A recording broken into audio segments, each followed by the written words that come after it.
नमस्कार, आप देख रहे हैं CNE टीवी की विशेष पेशकश सुनो कहानी और मैं हूं आपके साथ तेजपाल नेगी। आज जो कहानी मैं आपके लिए लेकर आया हूं उसे लिखा है उत्तराखंड के ख्याति लब्ध साहित्यकार महावीर रवाल्टा ने और हमें और हमारे रिश्तों को झकझोर देने वाली इस कहानी का नाम है प्रतिशोध। जब से उसने अपने बारे में सुना है बदहवास है, आंखों के सामने अंधेरा छा गया है, सोचती है काश डॉक्टर कह दे यह झूठ है जो उसने सुना है। पर डॉक्टर भी क्या करे, वह जानती है। डॉक्टर के चेहरे पर अपने लिए गहरी सहानुभूति देखकर ही उसे लग गया था कि जरूर कोई गंभीर बात है। किसी हिंदी फिल्म का दृश्य उसके सामने उभरने लगा था जिसमें फिल्म की नायिका को कोई जानलेवा बीमारी होती है और उसके परिवारजन और डॉक्टर उससे यह छुपाने की कोशिश करते हैं। वह मौत के मुंह में है, वह जान गई थी, फिर भी थोड़ी देर बदहवास रहकर वह सामान्य हो गई थी। चेहरे से बदहवासी, पसीने की बूंदें सूखने के साथ ही गायब हो गई थीं और हल्की फीकी मुस्कुराहट किसी पाउडर की महीन परत की तरह उसने चेहरे पर ओढ़ ली थी। HIV positive, AIDS. उसने इस भयानक रोग के बारे में सुना था, टेलीविज़न पर देखा था, पर स्वयं इसका शिकार होगी यह ना सोचा था। उसने एहतियात बरतने का प्रयत्न भी किया था, पर उसकी एहतियात काम ना आई। आए दिन चकले पर ग्राहकों के साथ बहुत चाह कर भी कलमुहा वही गोरा, सुनहरे बालों और नीली आंखों वाला विदेशी अड़ गया था बगैर कंडोम के। 100 फालतू भी दे गया था, हो ना हो उसी की वजह से मन ही मन वह पछताई, छटपटाई। क्यों ना छटपटाती, मौत की अंधेरी सुरंग उसके सामने थी। वह करती भी तो क्या करती।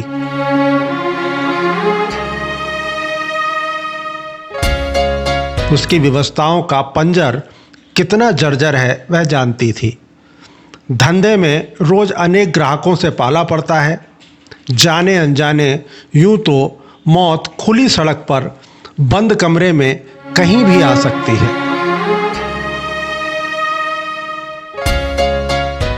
उसे किसी रास्ते की जरूरत नहीं पड़ती। उसने कई बार सोचा कि इस धंधे को छोड़कर अपने गांव लौट जाए। यहाँ कुछ नहीं रखा है, अभी जवान है, चेहरे पर चमक है तो ग्राहक पसंद कर लेते हैं। उम्र का दानव चेहरे को पूरी तरह से ढक लेगा तो ग्राहक भी कन्नी काटने लगेंगे। वह सब अच्छी तरह से समझती है। वह नई नई यहाँ आई थी तो उसकी मांग ज़्यादा थी। जो भी ग्राहक आता उसी पर अंगुली रखता। उसका बदन थककर चूर हो जाता और दुलारी ग्राहक से मनचाहा पैसा वसूल कर उसे भी कुछ पकड़ा देती। कभी कभार उसे रात के लिए किसी बंगले पर भी भेज दिया जाता। वह दुलारी के चकले की रौनक थी। अब उतनी मांग नहीं है। कम उम्र की लड़कियां अब उसकी जगह ले रही हैं। उनकी ज़्यादा पूछ है। उसकी वह गोरी चमड़ी झुर्रियों से घिर गई तो वह अपना मोल समझती है। भोग सौंदर्य भी देखता है। तब कहीं ऐसा ना हो कि वह मात्र 5 रुपए के लिए। एक कंपन सी होने लगी थी उसकी देह में और उतना ही उसका दिल भी कांपा था। नहीं, वह ऐसा नहीं होने देगी। इससे पहले वह सब कुछ छोड़कर अपने गांव चली जाएगी।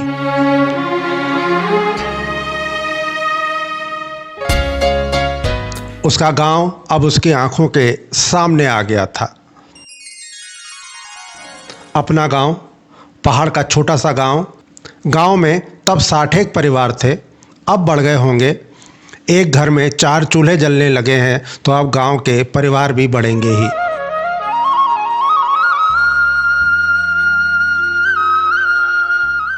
वहाँ राजपूत और ब्राह्मणों के अलावा 6 परिवार उनके भी थे। राजपूत खेती करते, ब्राह्मण पूजा पाठ। रही उनकी बिरादरी तो उन्हें ढोल बजाना, गांव वालों के कपड़े सिलने, उनके दाढ़ी बाल बनाने, साल भर के लिए प्रत्येक परिवार से उनके गुजारे के लिए कुछ अन्न खलतू मिल जाता। बाकी कपड़ों की सिलाई अन्न आदि। कुछ अवसरों का उसे याद है, उन्हें इंतजार रहता था। दिवाली, 8वीं, ऐसे ही कुछ और त्यौहार, चैत का पूरा महीना। इन प्रमुख अवसरों पर उन्हें प्रत्येक परिवार से पके पकाए तरह तरह के व्यंजन त्योहार में मिल जाते और वे पूरे परिवार के साथ मिलजुल कर त्योहार को मिलाकर घर घर का खाना खाकर खुश होते। यह भजन्या के घर का, यह प्रिमू काका के घर का, वह अतरी काकी के घर का, वह परकी मामा के हाथ का। वे खाते टटोलते हुए अच्छे बुरे के लिए उन्हें याद भी कर लेते। चैत के महीने उन्हें घर घर जाकर नाचना होता। आदमी चैती गीत गाते, ढोल बजाते और औरतें उन्हें दोहराते हुए नाचती जाती। बदले में उन्हें कुछ ना कुछ मिलता। उसे अच्छी तरह से याद है, आंगन आंगन नाचने की माँ बाप के साथ जाती थी। घर में माँ बाप थे, 3 भाई बहन थे। बड़ा होने पर भाई पिता के पद चिन्हों पर चलने लगा और बहनों के घर बस गए। उसका विवाह नौनिया से हुआ था।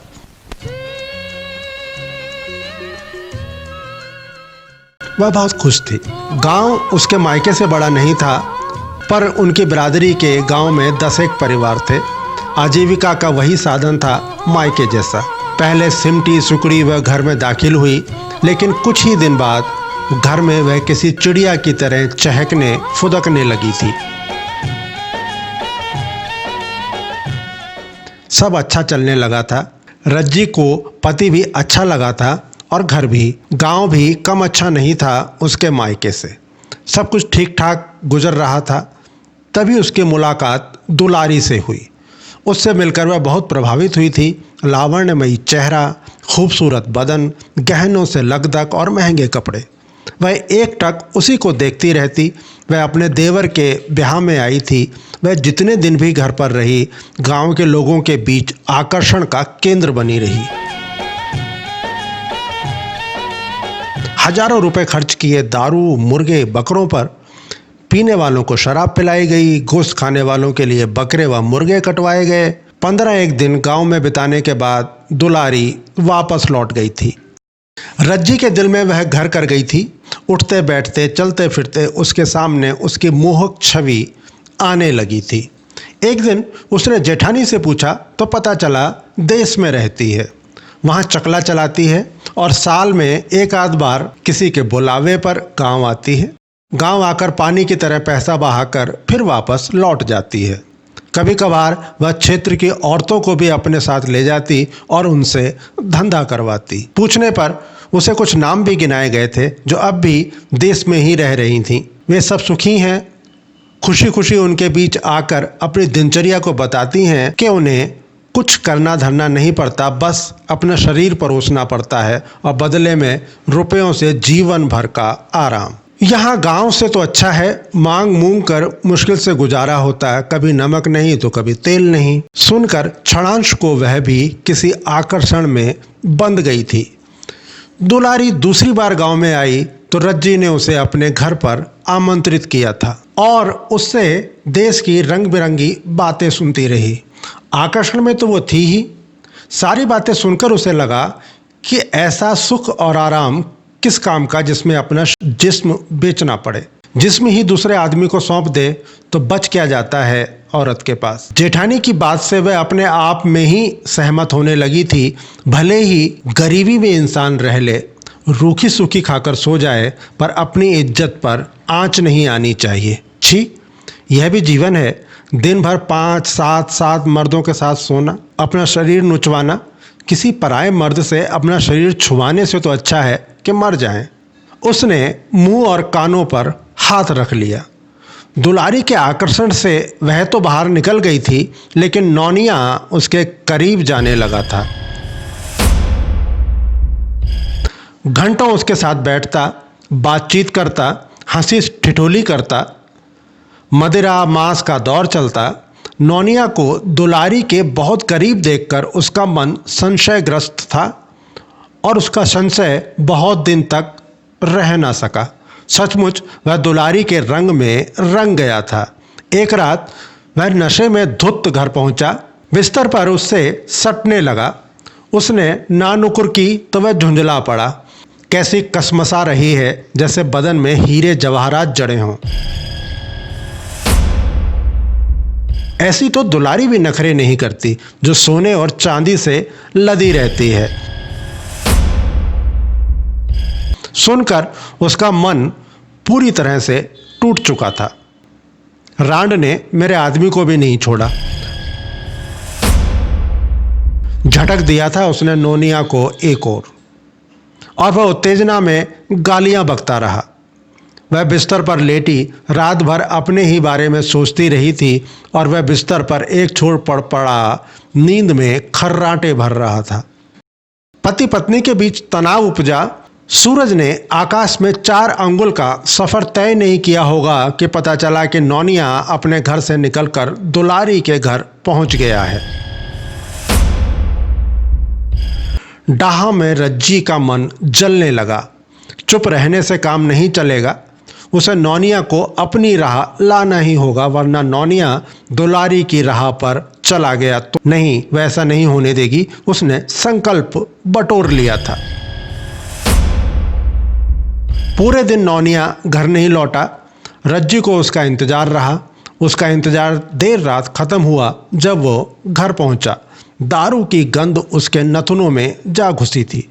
ना खाना, ना पीना, ना बातचीत। वह चुपचाप बिस्तर पर लुढ़क गया था, लेकिन रज्जी की आंखों में नींद नहीं थी।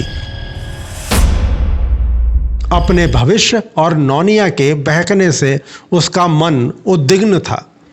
नौनिया की दशा देखकर उसने उस समय कुछ नहीं कहा, बस सारी रात सोच में डूबती उतराती रही। कुछ दिन और निकल गए, बिना कुछ कहे सुने। उसकी उसके मन में ही थी और नौनिया था अपने खाने पीने में मस्त और दुलारी के रंग में पूरी तरह सराबोर। रज्जी को इन दिनों कड़े इम्तहान से गुजरना पड़ा था। आत्मसंयम का इम्तहान। उनके बीच का मौन बांध तब टूटा जब दुलारी गांव छोड़कर देश को विदा हो गई। उस दिन वह गांव में नहीं गया, चुपचाप अपने बरामदे की छत पर बैठा रहा। एक बार मशीन निकाल कर सिलाई करनी चाहिए, पर इसमें उसका मन नहीं लगा तो उठाकर रख दी। जेब से बीड़ी का बंडल निकालकर उसमें से बीड़ी निकालकर उसे सुलगाने लगा। एक लंबा सा कस लेने के बाद उसने धुआं बाहर छोड़ा तो थोड़ी देर वह उसके सिर पर मंडराने के बाद वातावरण में विलीन हो गया। आज तो बहुत उदास लग रहा है, उसने नौनिया से यूं ही पूछा। मैं क्यों उदास होने लगा? वह अनमने मन से बोला। इसलिए कि बेचारी दुलारी देश को चली गई है।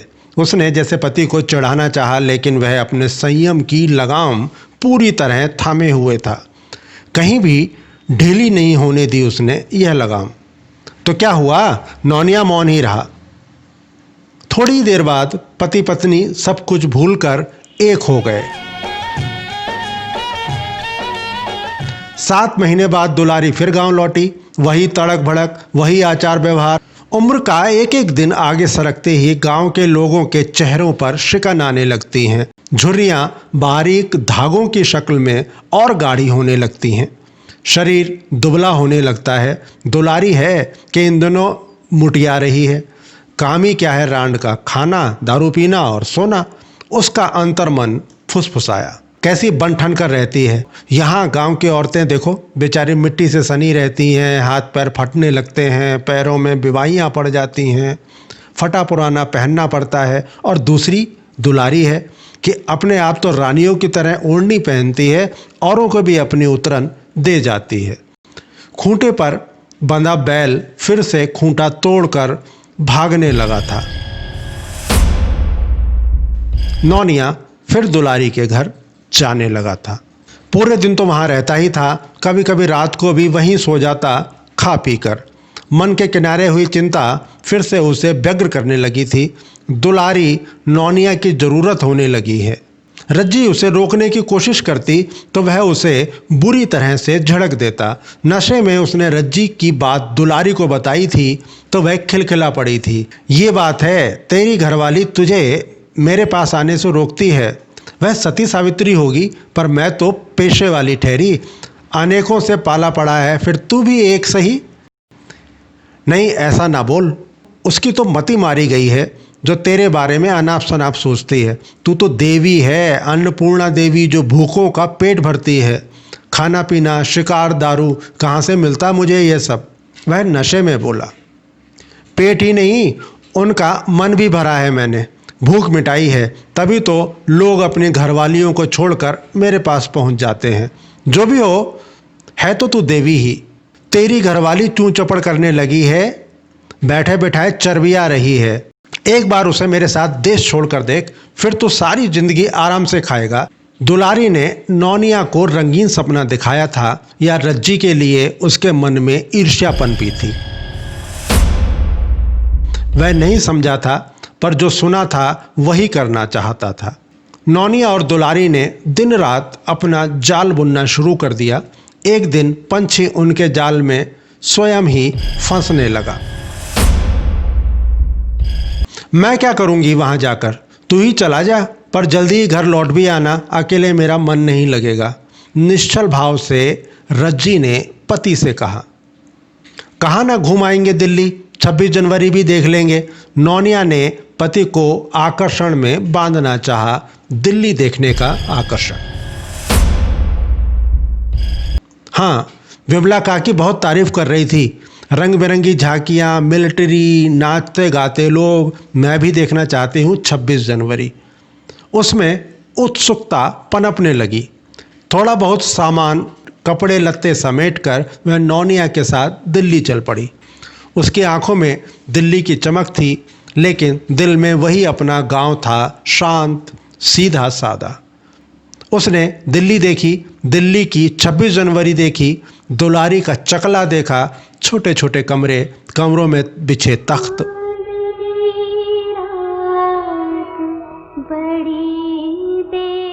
जिस्म परोसती औरतें। कुछ दिन दिल्ली अच्छी लगी, फिर मन भरने लगा। उसका मन घर चलने को मचलने लगा। घर तो जीवन भर का है, कुछ दिन यहाँ भी रह ले, नौनिया ने उसे फुसलाया था।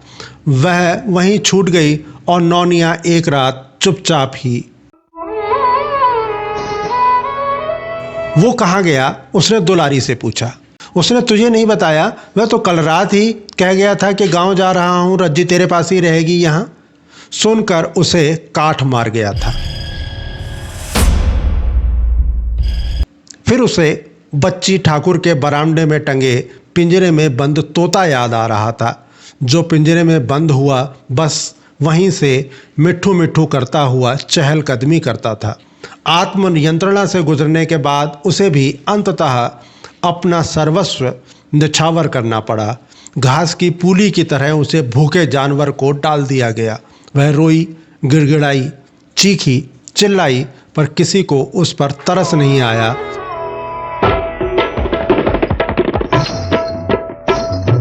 उसे इच्छा विरुद्ध समझौता करना ही पड़ा।